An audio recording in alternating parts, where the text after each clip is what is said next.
دنیا کا کوئی خوش قسمت شخص ہوگا جس کی زبان پہ استغفار کا بول ہوگا. اور کبھی ایک اور لکھ لینا میری بات کو, یہ بڑی پتے کی بات بتا رہا ہوں, شاید یہ بول میرے منہ سے خود پہلی دفعہ نکل رہا ہے, جتنے میرے درس نیٹ پہ پڑے ہوئے ہیں یا میری مجالس جتنے بھی ہیں, کبھی شقی کے منہ سے استغفار کا بول نہیں نکلے گا. سمجھے نہیں؟ اس کی وضاحت کرتا ہوں. دنیا میں دو قسم کے لوگ ہیں, ایک شقی ہیں, ایک سعید ہیں. بدبخت شقی کہتے ہیں بدبخت, یا ازلی جہنمی, یا ازلی خبیث, یا پیدائشی کتا مردار ازلی. کبھی بھی استغفار کرنے والا, زندگی کے لفظ میرے یاد رکھیے گا, اقال فقیر دی یاد رکھے, متمنیو یار وساری. کبھی بھی استغفار کرنے والا, کبھی بھی استغفار کرنے والا روٹی تھوڑی نہیں کرتا, بیٹے تھوڑے نہیں کرتا, رزق تھوڑا نہیں کرتا, عزت کا پھوڑ نہیں دیکھتا, کمی نہیں دیکھتا, اور برکتوں کی کمی نہیں دیکھتا, راحتوں کی کمی نہیں دیکھتا, عافیتوں کی کمی نہیں دیکھتا. ندامت کرنے والا, توبہ کرنے والا, تنہائیوں میں اللہ سے راز و نیاز کر کے اللہ کو منانے والا, کبھی ان چیزوں کی کمی نہیں دیکھتا. قرآن نے وعدے کیے ہیں استغفار کے بول جسے مل جائیں, استغفار کے بول. برے والے میں ایک جگہ ہے برسی پورہ, وہاں ایک صاحب رہتے تھے. میں ایک دو دفعہ وہاں گیا. ان کی گلی محلے میں کریانے کی چھوٹی سی دکان تھی, میرے ہم عمر تھے, اور بہت اللہ والوں سے عقیدت رکھتے تھے, اللہ والوں سے محبت رکھتے تھے, سفید پوش آدمی تھے. ان کو اچانک بیٹھے بیٹھے دل کا دورہ پڑا, اور دل کی تکلیف ہوئی, اور دل مچل گیا, اور دل روٹ گیا. اور ان کے بول تھے اللہ میری توبہ, اللہ میری توبہ, بس یہ بول تھے. اور انہی بولوں کے ساتھ وہ اس دنیا سے رخصت ہو گیا. ان بولوں نے جو اس کی لاج رکھی نا, اس کی مغفرت کروائی, اور اس کو جنت کے تاج پہنائے, اور جنت کی بہاریں اور رونقیں دی. اب سوچ نہیں سکتے ان بولوں میں. خوش قسمت انسان وہ ہے, وہ دنیا کا خوشحالیوں کا راز پا جائے گا جس کے پاس استغفار ہے, جس کے پاس ندامت کے بول ہیں, جس کے پاس توبہ کے بول ہیں, جس کے پاس توبہ کے لیے کوئی آنسو ہیں. دنیا کا خوش قسمت انسان ہے. میرے رب کے پاس سارا ناز ہے, اور بندے کے پاس سارا نیاز ہے. اور دنیا کا خوش قسمت انسان ہے جس کے پاس نیاز ہو. اس لیے میں کہتا ہوں اپنے نام کے ساتھ ناز نہ لکھا کرو. میں نے ناز نام لکھنے والوں کو کبھی خوشحال, کبھی پرسکون نہیں دیکھا, جتنی دولت ان کے پاس چاہے آ جائے, کیونکہ سارا ناز صرف اللہ کے پاس ہے. اور سارا نیاز, اور سارا جھکنا, اور سارا چھوٹا پن, اور ساری ذلتیں یہ صرف میرے پاس ہیں, اور ساری عزتیں مولا تیرے پاس ہیں, صرف تیرے پاس ہے. استغفار کرنے والا, توبہ کرنے والا, کبھی ان بولوں کو جو سینے میں سجائے رکھے گا, وہ کبھی زندگی میں خالی نہیں جائے گا, اور اس کی نسلیں کبھی خالی نہیں ہوں گی. اللہ اس کی نسلوں کو ہمیشہ دولت, عزت, راحت, سکون, چین, نعمتیں یہ عطا کرتا رہے گا. جو شخص بھی ندامت کے بول اپنے سینے سے سجائے, زبان پہ ندامت کے بول ہوں گے, اللہ پاک اس کو کبھی خالی نہیں بھیجے گا, اس کی نسلوں کو ہمیشہ عطا فرمائے گا. استغفار وہ نعمت ہے, استغفار وہ سعادت ہے, اور استغفار وہ مبارک بول ہیں. ہاں یہ حقیقت ہے.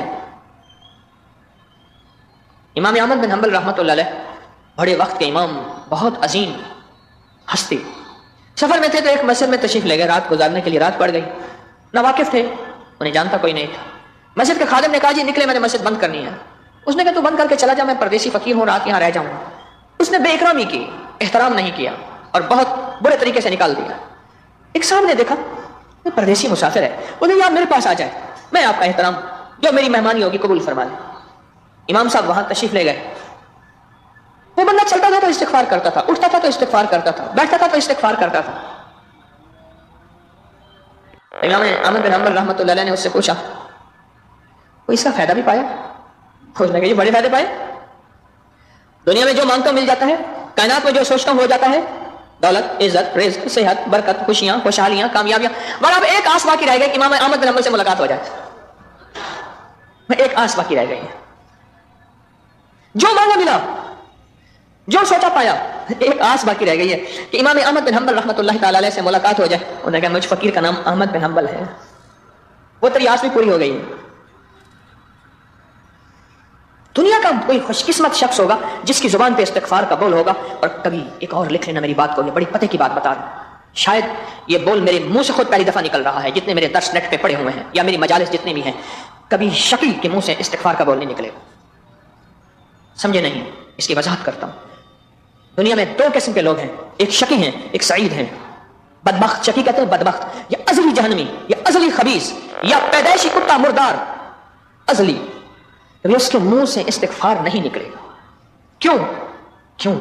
اس کے لیے فیصلہ ہی ازلی ہونے کا ہے. اگر استغفار نکل آیا تو پھر تو وہ سعید بن جائے گا. سعید کہتے ہیں سعادت مند کو، بخت والے کو، تخت والے کو، نصیب والے کو، اس کو سعید کہتے ہیں. جس کے مقدر میں، جس کی قسمت میں سعادتیں لکھی ہیں. کبھی بھی شقی کے منہ سے استغفار نہیں نکلے گا. اور اگر کسی میرے منہ سے استغفار نکل رہا ہے اور رب نے مجھے استغفار کی توفیق دے دی ہے، بول اسی کے ہیں، یہ بھی سن لینا، بول اسی کے ہیں، قبول بھی وہی کرتا ہے، چاہے نہ کرے کہیں کر دے، اور توفیق بھی وہی دیتا ہے. پھر سن لیں، بول بھی اسی کے ہیں، عرشی بول ہیں، بول بھی اسی کے ہیں، توفیق بھی وہی دیتا ہے اور قبول بھی وہی کرتا ہے. جو یار فرید قبول کرے، سلطان بھی تم، سرکار بھی تم، بس قبول بھی وہی کرتا ہے. حضرت خواجہ غلام فرید رحمۃ اللہ علیہ نے اپنی سارا عارفانہ کلام کے بعد یہ لفظ کہیں، جو یار فرید قبول کرے. فرید فرد اللہ کا نام ہے. جو اللہ اگر قبول کر لے یہ سارا کچھ، پھر تو سلطان بھی ہے، سرکار بھی ہے، بادشاہ بھی ہے، کائنات ساری پھر تیری ہے. یہ جہاں چیز ہے کیا؟